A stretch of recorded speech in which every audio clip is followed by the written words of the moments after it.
Learning English with English Faculties.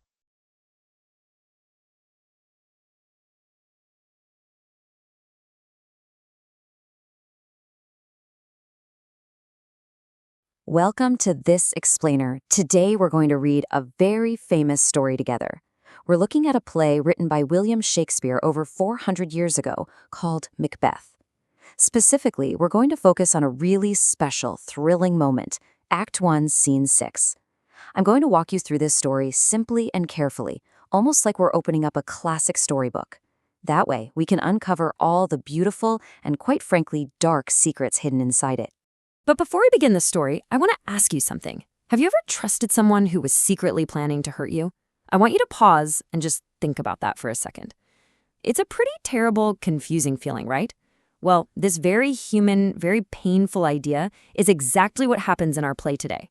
We are about to watch a good man walk right into a trap set by the very people he calls his friends.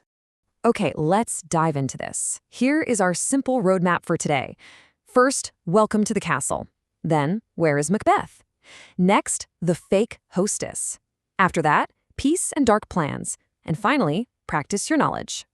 Part 1. Welcome to the castle. A peaceful arrival. Picture this. It's early evening. The sun is just starting to set, and the air is perfectly calm and cool. King Duncan, who is the good and trusting ruler of Scotland, has just traveled a really long way. He finally arrives at Inverness, which is the beautiful castle owned by his brave general Macbeth. Now, to truly understand this scene, we need to talk about a really important literary tool called dramatic irony. This happens when we, the audience, know a secret truth that the characters inside the story don't know. We know that Macbeth and his wife are secretly planning to kill the king tonight. But the king? He has absolutely no idea. He thinks he's perfectly safe. Keeping this secret in mind is the master key to understanding this entire scene. Now, what's really interesting about this slide is the king's joyful, completely relaxed mood. He looks up at the castle and says, "This castle hath a pleasant seat. The air nimbly and sweetly recommends itself." In simple words, he's saying the castle is in a lovely spot, and the fresh air feels sweet and gentle. He is completely relaxed. He trusts this place completely. But remember our secret, that dramatic irony? We know he's actually praising the exact place where he's going to be murdered. King Duncan's good friend, a man named Banquo, completely agrees with him. Banquo looks up at the castle walls and points out a little summer bird called a martlet. Banquo explains that these small birds only build their nests in safe, peaceful, and holy places. Because the birds are nesting here, Banquo says the air must be delicate and sweet. The birds think it's safe, so the men think it's safe. These symbols of peace make the dramatic irony even stronger and a lot more tragic for us watching. But this brings us to a very suspicious mystery. Part 2.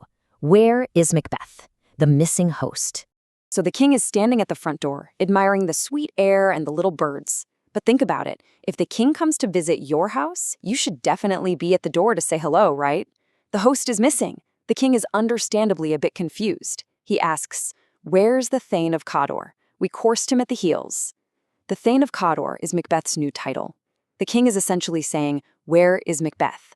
We rode our horses right behind him." Duncan expects to see Macbeth waiting for him at the gate. As the king points out, Macbeth rode his horse very fast to get home early, so why isn't he outside greeting his king? So the crucial point is why Macbeth is actually hiding inside.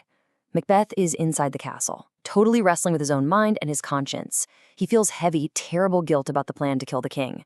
He's scared. And most importantly, his face cannot hide his dark thoughts yet. If he looks at the kind king right now, the king might see the guilt and the murder right in his eyes. So he stays hidden away in the shadows. Because Macbeth is hiding inside, someone else has to come outside to greet the royal guest. This brings us to part 3, the fake hostess, a deadly smile. The heavy castle doors open up and Lady Macbeth steps outside. She is stepping in to take her husband's place. She greets King Duncan with deep, deep respect. She bows gracefully. She acts like the absolutely perfect, humble hostess to trick the king. But, as we know, her warm smile is completely fake. It hides a deadly secret. Listen closely to the words she uses. She tells the king, "All our service in every point twice done and then done double." I'll explain that simply. She's saying that everything she and her husband do to serve the king, even if they did it 2 times over, and then doubled it to 4 times, it would still be nothing compared to the great honors the king has given them. Her words are so incredibly polite. They are exaggerated, but they are entirely fake. And this brilliantly illustrates the massive gap between appearance and reality in this story. Lady Macbeth's words make her sound like a loyal, grateful servant who is deeply respectful, but her true intentions, they are manipulative. She is actively orchestrating a brutal murder, and she is trapping the king right in her own home. Let's step back for a moment and look at the thematic core of this scene. Part 4 of our explainer, Peace and Dark Plans, the big contrast. Let's look at this big contrast. Think about what Duncan sees. He sees sweet air, peaceful nesting birds, and loyal friends waiting to serve him. But the reality is the exact opposite. He is walking straight into a deadly trap, surrounded by fake smiles and a planned murder. This sharp contrast between a peaceful setting and grave danger is just the perfect example of dramatic irony. Now you might ask, why does this all matter? Why does Shakespeare spend so much time talking about sweet air and little birds right before a murder? It's because the peaceful castle reminds us of the natural beauty and order that Macbeth is about to destroy. When Macbeth takes a life tonight, he doesn't just kill a man, he literally breaks the natural peace and the holy order of the entire world. And honestly, that is what makes the end of this scene so deeply tragic. King Duncan takes Lady Macbeth's hand. He says, "Conduct me to mine host. We love him highly and shall continue our graces towards him." The king is literally asking to be led directly into the hands of his murderers, still talking about how much he loves them and wants to reward them. His absolute trust is fatal. Let's move to and see how this builds into part 5. Practice your knowledge. Let's review. We've covered a lot of important concepts, and I want to invite you to test your understanding of the story so far. Here is your question. Why does King Duncan praise the castle atmosphere? Why does he talk about the sweet air and the pleasant location when he first arrives? I'll give you just a moment to process the question and think of your answer. Okay, let's reveal the answers one by one. Number 1, he praises the castle to show his absolute fatal trust in his friends. Number 2, it creates dramatic irony for us, the audience, because we know he's actually in terrible danger. And number 3, it is used to contrast the peaceful, beautiful nature outside with the violent, dark murder being planned inside. If you thought of any of these, wonderful job. I really want to praise you for following along with this complex literary concept. Before we finish up, I want to leave you with one final provocative thought. If a beautiful castle and a warm smile can hide a deadly trap, how do we know who to truly trust?